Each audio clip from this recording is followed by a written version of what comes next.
Hello everyone, good morning all of you. Radhe Radhe, जय श्री कृष्ण सभी को। कैसे हैं आप सभी? आई होप आप सब अच्छे होंगे। तो स्वागत है आप सभी का हमारे यूट्यूब चैनल नौकरी एस्पिरेंट में। आज हम डिस्कस करने वाले हैं आपके साथ 19 जून 2023 की डेली करंट अफेयर्स, जो आपके आने वाले हर एग्जाम जैसे कि एसएससी सीजीएल हुआ, दिल्ली पुलिस का हुआ, चंडीगढ़ पुलिस का हुआ, कोई भी एग्जाम हुआ, हर एग्जाम के लिए ये करंट अफेयर काफ़ी इंपॉर्टेंट, काफ़ी हेल्पफुल रहने वाले आपके लिए। तो वीडियो में एंड तक जरूर बने रहना फ्रेंड्स। अगर अभी तक आपने हमारे चैनल को सब्सक्राइब नहीं किया या चैनल पर नए हैं तो चैनल को सब्सक्राइब करें और शेयर करें, साथ ही बेल आइकन पर प्रेस भी कर दें ताकि कोई भी न्यू वीडियो है उसका नोटिफिकेशन आपको मिलता रहे। पीडीएफ्स और नोट्स के लिए भी आप हमारी वेबसाइट पर विजिट कर सकते हैं। हमारी वेबसाइट है www.naukriaspirant.com। तो चलो फ्रेंड्स, शुरू करते हैं हम आज की वीडियो को शुरू करने से पहले वीडियो को लाइक और शेयर जरूर कर देना एक बार। यह था कल का क्वेश्चन जिसका आंसर सभी ने अच्छे से दिया। उरुग्वे ने किस को 1-0 से हराकर अपना पहला फीफा U20 विश्व कप 2023 का खिताब जीता है? जिसका राइट आंसर था सी, इटली देश ने जीता है ये। उरुग्वे ने इटली देश को 1-0 से हराकर अपना पहला फीफा U20 विश्व कप 2023 का खिताब जीता है। अब देखते हैं 17 जून 2023 के रिवीजन क्वेश्चन। किस राज्य में कृषि महोत्सव राजा का आयोजन किया गया है? तो ये क्या है? ओडिशा राज्य में। विश्व बैंक ने दक्षिण एशिया में अपनी पहली सड़क सुरक्षा परियोजना की शुरुआत किस शहर में की? ढाका शहर में की। किसके द्वारा लिखित मास्टर रेसिडेंशियल रियल एस्टेट नामक पुस्तक का विमोचन किया गया है? तो ये किया गया अश्विंदर सिंह के द्वारा। भारत पहली बार किस देश में आयोजित एनएनसी इंटरनेशनल एनिमेशन फेस्टिवल में भाग लेगा? तो ये लेगा फ्रांस देश में। इंडिया सर्कुलर इकोनॉमिक फोरम का दूसरा संस्करण हाल ही में आयोजित हुआ है, तो वो नई दिल्ली में हुआ है। PTC India financial services limited ने किसे कंपनी का निर्देशक नियुक्त किया है? महेंद्र लोढ़ा को। कहाँ पर स्थित Nehru memorial museum and library society का नाम बदलकर प्रधानमंत्री संग्रहालय और लाइब्रेरी सोसाइटी रखा है? तो ये रखा है नई दिल्ली में। भारतीय नौसेना ने कहाँ पर आउटरीच कार्यक्रम जूली लद्दाख शुरू किया है? तो ये क्या है? लद्दाख शहर में। किसके द्वारा लिखित पुस्तक rebels against the Raj western fighters for India's freedom ने एलिजाबेथ लॉन्गफोर्ड पुरस्कार जीता है? तो किसके द्वारा लिखी गई ये पुस्तक? तो ये लिखी गई रामचंद्र गुहा के द्वारा। ब्रिटेन ने जैन मैरियट को किस देश की पहली महिला दूत नियुक्त किया है? तो ये क्या है? पाकिस्तान देश की। अब हम देखते हैं हमारी आज की करंट अफेयर्स। हमारा फर्स्ट क्वेश्चन है इसका, भारतीय भूवैज्ञानिक सर्वेक्षण ने किस राज्य में 184 मिलियन वर्ष पहले बने भारत के सबसे बड़े प्राकृतिक आर को खोजा है? तो किस राज्य में खोजा है ये? आंसर दीजिए। 184 मिलियन वर्ष पहले बने भारत के सबसे बड़े प्राकृतिक आर को खोजा है। किसने? भारतीय भूवैज्ञानिक सर्वेक्षण ने खोजा है। तो किस राज्य में खोजा है ये पूछे आपसे, तो आंसर है इसका ए, ओडिशा राज्य में खोजा है। बता दें फ्रेंड्स आपको कि भारतीय जो भूवैज्ञानिक सर्वेक्षण के द्वारा हाल ही में एक सर्वेक्षण किया गया था जिसमें पता चला था कि जो ओडिशा राज्य है ना, ओडिशा राज्य में सुंदरगढ़ जिले के केंदुवाड़ी ब्लॉक में, कौन से ब्लॉक में? सुंदरगढ़ जिले के केंदुवाड़ी ब्लॉक में भारत के जो सबसे बड़े प्राकृतिक आर्कों को खोजा गया था। आर्क यानी मेहराब को खोजा गया था। कहाँ पर? ओडिशा राज्य में, जो 184 मिलियन वर्ष पहले बना था भारत में, जो ओडिशा राज्य के सुंदरगढ़ जिले के केंदावाड़ी ब्लॉक में खोजा गया है। याद रखना इन बातों को। आगे चलते हैं। अदर इम्पोर्टेंट न्यूज इसकी, किस राज्य के सिमलीपाल टाइगर रिजर्व में एक दुर्लभ मेलानिस्ट बाघ मृत पाया गया है? तो वो पाया गया ओडिशा राज्य के। कपिलेश्वर मंदिर, जिसे एएसआई के संरक्षित स्मारकों की सूची में शामिल किया जा रहा है, किस राज्य में स्थित है ये? ओडिशा राज्य में। हाल ही में विंटेज वाहनों के लिए अलग पंजीकरण करने वाला पहला राज्य कौन सा बना है? ओडिशा राज्य बना है। महानदी कोलफील्ड्स ने किस राज्य में चंद्रशेखर आजाद इको पार्क और कोयला संग्रहालय का निर्माण किया है? तो ये क्या है? ओडिशा राज्य में। नेक्स्ट क्वेश्चन है, किस राज्य ने चौथे राष्ट्रीय जल पुरस्कार में सर्वश्रेष्ठ राज्य की श्रेणी में शीर्ष स्थान हासिल किया है? तो किस राज्य ने हासिल किया है ये? आंसर दीजिए। पूछा है कि किस राज्य ने चौथे राष्ट्रीय जल पुरस्कार में सर्वश्रेष्ठ राज्य की श्रेणी में शीर्ष स्थान हासिल किया है? तो किस राज्य ने हासिल किया है ये स्थान? आंसर है, तो इसका राइट आंसर हो जाएगा हमारा सी, राजस्थान राज्य ने। राजस्थान राज्य है ना, उन्होंने सर्वश्रेष्ठ राज्य की श्रेणी में शीर्ष स्थान हासिल किया है। क्या भारत में जो जल संरक्षण में जो उत्कृष्ट योगदान के लिए कितनी श्रेणियों को ये पुरस्कार दिया गया है? तो जल संरक्षण के उत्कृष्ट योगदान के लिए 11 श्रेणियों में 41 विजेताओं को मान्यता दी गई थी। कितने विजेताओं को? 41 श्रेणियों को चुना गया था, जिसमें से 41 विजेताओं को मान्यता दी गई थी, जिसमें सर्वश्रेष्ठ श्रेणी में मध्य प्रदेश को दिया गया था। ये आंसर मध्य प्रदेश होगा इसका, गलती से बी बोल दिया, सी है इसका आंसर। किस राज्य को दिया गया है सर्वश्रेष्ठ का पुरस्कार? मध्य प्रदेश राज्य को दिया गया है। सर्वश्रेष्ठ राज्य श्रेणी में मध्य प्रदेश को दिया गया है, जबकि सर्वश्रेष्ठ जिले का पुरस्कार ओडिशा राज्य के गंजम जिले को मिला है। किसको मिला है? ओडिशा राज्य के गंजम जिले को।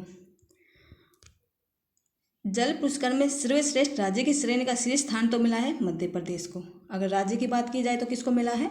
मध्य प्रदेश को मिला है। और पूछ ले कि जिले कौन सा जिले, किस जिले को मिला है सर्वश्रेष्ठ जिले का पुरस्कार? तो वो मिला है ओडिशा राज्य के जो गंजम जिला है ना, उसको ये सर्वश्रेष्ठ जिले का पुरस्कार मिला है। और राज्य की श्रेणी में मिला है मध्य प्रदेश राज्य को। आंसर याद रखना, गलती से बी बता दिया गया था। अदर इम्पोर्टेंट न्यूज है, किस राज्य के माधवगढ़ टाइगर रिजर्व के अंदर 2000 साल पुरानी आधुनिक सभ्यता के अवशेष मिले हैं? तो वो मिले मध्य प्रदेश राज्य में। किस राज्य में बरखेड़ा पठानी का नाम बदलकर लाल बहादुर शास्त्री नगर किया गया है? तो वो क्या है? मध्य प्रदेश राज्य में। किस राज्य का विदिशा जिला स्टार्टअप्स द्वारा प्रस्तावित अत्याधुनिक 5G उपयोग मामलों का उपयोग करने वाला पहला भारतीय राज्य जिला बना है? मध्य प्रदेश राज्य बना है। किस शहर में भारत का पहला जियोलॉजिकल पार्क स्थापित किया जाएगा? तो किस शहर में किया जाएगा? वो किया जाएगा जंबलपुर, मध्य प्रदेश में। नेक्स्ट क्वेश्चन है हमारा, किस आईआईटी ने मोबाइल स्मार्ट वायु प्रदूषण मॉनिटरिंग सिस्टम प्रोजेक्ट कार्ट्रू विकसित किया है? तो किस कंपनी ने किया है ये? आंसर दीजिए। किस आईआईटी ने मोबाइल स्मार्ट वायु प्रदूषण मॉनिटरिंग सिस्टम प्रोजेक्ट कार्ट्रू विकसित किया है? तो किस संस्थान ने विकसित किया है ये? तो आंसर है हमारे इसमें बी, आईआईटी मद्रास ने। किसने शुरू किया? आईआईटी मद्रास ने मोबाइल स्मार्ट वायु प्रदूषण जो मॉनिटरिंग सिस्टम है प्रोजेक्ट कार्ट्रू, उसको विकसित किया है। किसने किया है? आईआईटी मद्रास ने किया है। और ये प्रोजेक्ट कार्ट्रू क्या है ये? तो आपको बता दें, प्रोजेक्ट कार्ट्रू इसमें है ना क्या होता है कि ये सिस्टम डेटा होता है जिसमें विज्ञान, इंटरनेशनल ऑफ थिमस प्रौद्योगिकी, सार्वजनिक वाहनों पर लगाए गए लागत वाले प्रदूषण सेंसर को उपयोग करता है। जहाँ जो ज़्यादा प्रदूषण वो होता है ना, छोड़ते हैं जिन वाहनों पर प्रदूषण, वहाँ पर ये सेंसर लगाया जाता है। कौन सा? प्रोजेक्ट कार्ट्रू, जो जिसके जरिए हम उसको पता लगाते हैं इसके जरिए कि कौन सा इसमें प्रदूषण ज़्यादा छोड़ता है, उनको कम करने के लिए इस प्रोजेक्ट को शुरू किया गया है। किसने शुरू किया है इसको? आईआईटी मद्रास ने शुरू किया है, जिसमें वाहनों पर लगाए गए कम लागत वाले प्रदूषण सेंसर का उपयोग करता है ये प्रोजेक्ट कार्ट्रू, याद रखना। अदर इम्पोर्टेंट न्यूज है इसकी, भारत का सबसे बड़ा छात्र संचार महोत्सव सारंग 2023 कहाँ शुरू किया गया है? आईआईटी मद्रास में। किस आईआईटी संस्थान ने स्वदेशी आत्मनिर्भर मोबाइल ऑपरेटिंग सिस्टम ब्रह्मोस को विकसित किया है? तो ये क्या है? आईआईटी मद्रास ने। किस आईआईटी ने कम लागत वाला कैमरा सेतु विकसित करने के लिए नासा के साथ सहयोग है? तो ये है आईआईटी इंदौर का। टचलेस बायोमेट्रिक सिस्टम विकसित करने वाले किस आईआईटी ने उड़ाई के साथ साझेदारी की है? तो ये की है आईआईटी बॉम्बे ने। नेक्स्ट क्वेश्चन है, फ्रेंड्स आपसे रिक्वेस्ट है वीडियो को लाइक और शेयर करना ना भूलें। वीडियो को लाइक कर दे और शेयर कर दे, और साथ ही कमेंट करके बताओ आपको हमारी वीडियो कैसी लगी। क्वेश्चन है कि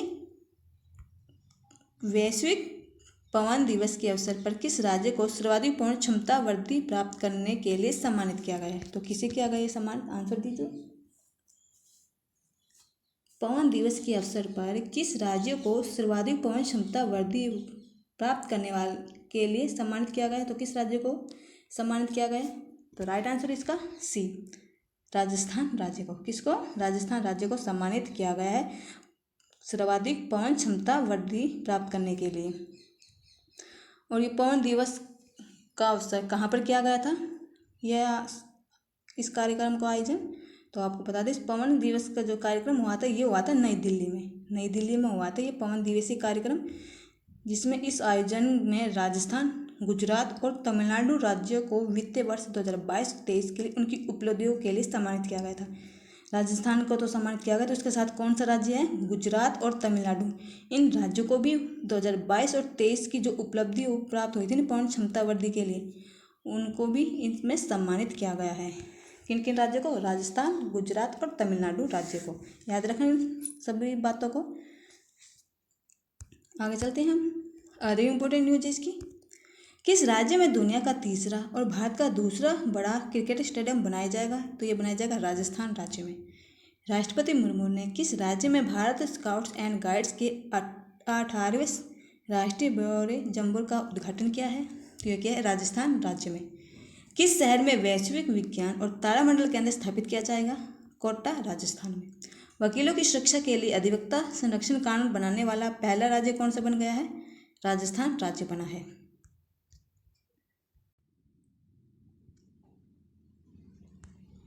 नेक्स्ट क्वेश्चन है, किस शहर में पहली महिला कबड्डी लीग का आयोजन किया गया है? तो किस शहर में किया गया है ये? आंसर दीजिए। पहली महिला लीग का आयोजन किया गया, तो किस शहर में किया गया है? आंसर है हमारा ए, दुबई में। दुबई शहर में पहली महिला कबड्डी लीग का आयोजन किया गया है। और आपको बता दें, जो ये लीग कबड्डी लीग हो रहा है, इस कबड्डी लीग में कितनी टीमें हिस्सा ले रही है? तो इस लीग कबड्डी लीग टीम में 8 टीमें हिस्सा ले रही है। कितनी टीमें? 8 टीमें हिस्सा ले रही है। और ये लीग कुल 12 दिन तक चलेगा। कहाँ, कब तक चलेगा? ये महिला जो कबड्डी लीग हो रहा है ये 12 दिन तक चलेगा। और इस 12 दिन तक चलने में 12 दिन तक इसमें 31 मैच खेले जाएंगे। 12 दिन तो चलेगा जिसमें 31 मैच खेले जाएंगे 12 दिन तक। और ये लीग फाइनल, और इस लीग का फाइनल मैच कब होगा? तो आपको बता दें, इसका फाइनल मैच होगा 27 जून को। 27 जून को इस कबड्डी लीग का फाइनल मैच खेला जाएगा। और जो भी विजेता टीम होगी उनको 1 करोड़ रुपये दिए जाएंगे। कितने करोड़ रुपये? 1 करोड़ रुपये RH दिया जाएगा महिला कबड्डी लीग को। और ये कहाँ पर आयोजन हो रहा है? तो ये महिला कबड्डी लीग हो रहा है दुबई शहर में, जिसमें 8 टीमें हिस्सा लेगी और 12 दिन तक चलेगी टीम, जिसमें 41 मैच खेले जाएंगे कुल, जिसका फाइनल मैच 27 जून को होगा। याद रखना इन सब बातों को। आगे चलते हैं हम। अदर इम्पोर्टेंट न्यूज है इसकी। किस राज्य में south Asian youth table tennis championship 2023 का आयोजन किया गया है? अरुणाचल प्रदेश राज्य में।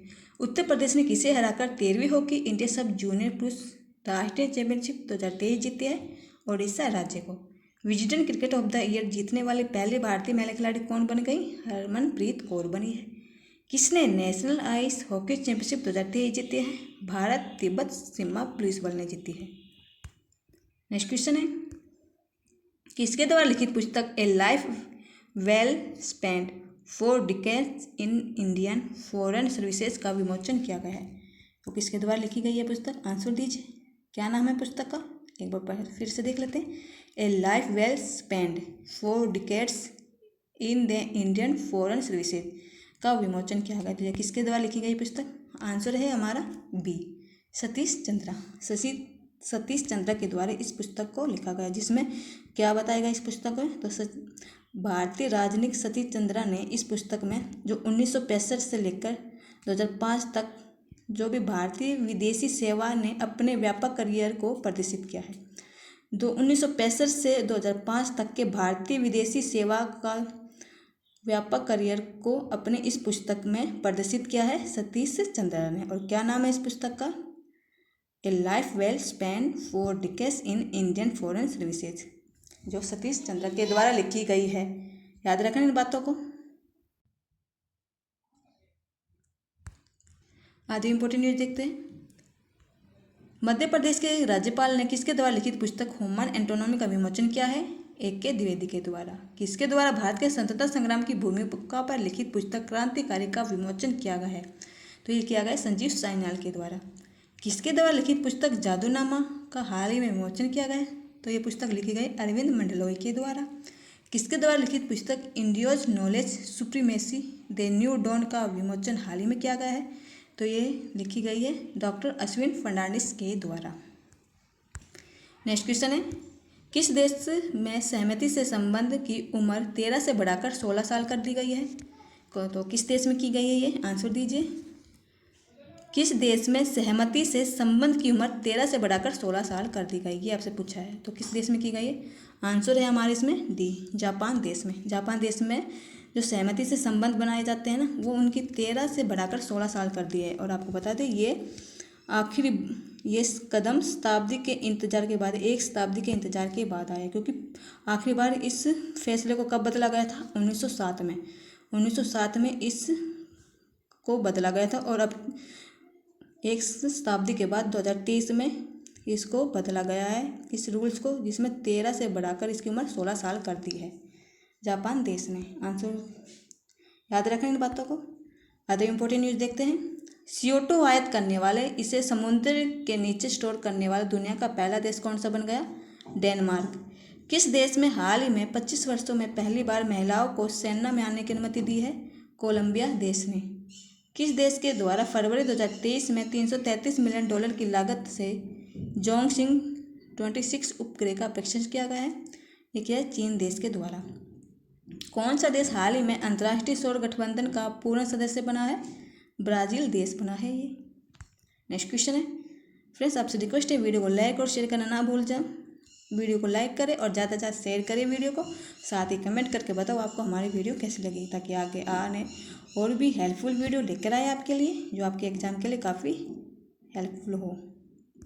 क्वेश्चन है कि INS सतपुड़ा ने किस देश में बहुपक्षीय नौसेना अभ्यास कोमोडो में भारत का प्रतिनिधित्व किया है? तो किस देश में किया है ये? आंसर दीजिए। INS सतपुड़ा ने किस देश के बहुपक्षीय नौसेना अभ्यास कोमोडो में भारत का क्या प्रतिनिधित्व किया है? तो आंसर है हमें बी, इंडोनेशिया शहर में। इंडोनेशिया में INS सतपुड़ा ने इंडोनेशिया देश के बहुपक्षीय सैन्य अभ्यास कोमोडो में भारत का प्रतिनिधित्व किया है। और आपको बता दें ये INS सतपुड़ा ने 4 से 8 जून तक किया है। ये कब से कब तक किया है? 4 से लेकर 8 जून 2023 तक मकासर, दक्षिण सुलावेसी, इंडोनेशिया में और उसके आसपास जो आयोजित बहुपक्षीय नौसेना अभ्यास हुए ना, उसमें कोमोडो के चौथे संस्करण में भाग लिया है इंडोनेशिया ने। कौन सा संस्करण हुआ है उसका? चौथा संस्करण हुआ है, जिसमें इंडोनेशिया ने भाग लिया। इंडोनेशिया के बहुपक्षीय नौसेना अभ्यास में भाग लिया है कोमोडो में, और उसके साथ आसपास के जो आयोजित जो बहुपक्षीय नौसेना अभ्यास हुए हैं ना, उन्होंने भी इस कोमोडो अभ्यास में भाग लिया है। और ये कोमोडो का कौन सा संस्करण था? चौथा संस्करण था, याद रखना इसको। आगे इम्पोर्टेंट न्यूज है, भारत और किस देश के बीच द्विपक्षीय परीक्षण अभ्यास अजय वॉरियर 2023 का 7वां संस्करण आयोजित किया जाएगा? तो ये किया जाएगा यूनाइटेड किंगडम में। भारतीय सेना ने सैन्य कर्मियों को चीनी भाषा का प्रशिक्षण देने के लिए किस यूनिवर्सिटी के साथ समझौता किया है? तेजपुर विश्वविद्यालय में। नाटो द्वारा किस देश में लॉकहीड साइबर रक्षा अभ्यास 2023 का आयोजित किया गया है? एस्टोनिया में। FPV श्रृंखला के अंतिम पोस्ट IGC जहाज कमला देवी को कहाँ पर कमीशन दिया गया है? कोलकाता शहर में दिया गया है कमीशन। नेक्स्ट क्वेश्चन है हमारा, किन्हें हाल ही में नए स्वास्थ्य सचिव के रूप में नियुक्त किया गया है? तो किसे नियुक्त किया गया है? आंसर दीजिए। नए स्वास्थ्य सचिव के रूप में नियुक्त, आंसर है सी। क्या आंसर है? सुधांशु पंत। सुधांशु पंत को नए स्वास्थ्य सचिव के रूप में नियुक्त किया गया है। आपको बता दें जो सुधांशु पंत है वो क्या है? सुधांशु पंत 1991 बैच के IAS अधिकारी है। कौन से बैच के? 1991 बैच के IAS अधिकारी है, और उनका संबंध राजस्थान कैडर से है। कहाँ से है? राजस्थान कैडर से। और 1991 के IAS अधिकारी है सुधांशु पंत, जिनको नए स्वास्थ्य सचिव के रूप में नियुक्त किया गया है। और आपको बता दें इससे पहले सचिव कौन थे स्वास्थ्य के सचिव? इससे पहले राजेश भूषण सचिव थे, जिसको 31 जुलाई 2023 को रिटायर कर दिया जाएगा। 31 जुलाई को रिटायर्ड हो जाएंगे राजेश भूषण, जिसके स्थान पर सुधांशु पंत को नए स्वास्थ्य सचिव के रूप में नियुक्त किया जाएगा। याद रखें इनको।